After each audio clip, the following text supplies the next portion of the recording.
Now, there is a lot to say about the Nintendo Switch. Of course, we have got tons of really exciting new games, not least Super Mario Odyssey, which looked absolutely gorgeous.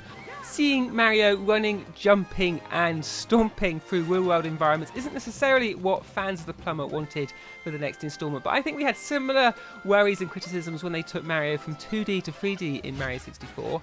And then, of course, Mario Kart 8 Deluxe, taking that Mario Kart 8 gameplay and giving it a real boost in the visual and gameplay department, and of course those battles are going to be back with a vengeance. Then we also had ARMS. This is really interesting, using those two Joy-Con controllers to get extra definition, maybe a little bit like Wii Sports Boxing, but this is on steroids with all sorts of attacks and enemies.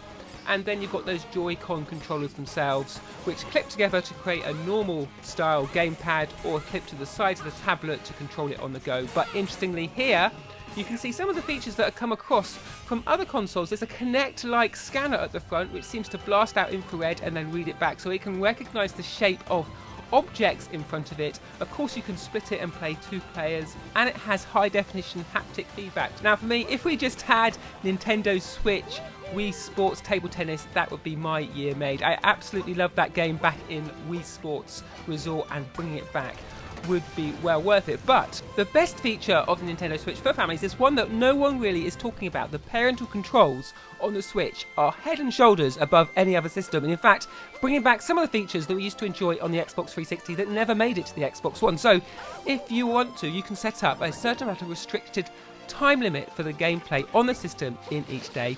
When that time expires, then the player gets a little warning on the screen to say that the time is up, and if you want to, you can then set it up so that the system then goes down into shutdown mode and stops them playing. Parents also get a chance to get a weekly report to see how their children are playing on the system, and to understand better what games they're enjoying and how they're using the device in the home as a means to then play together as a family.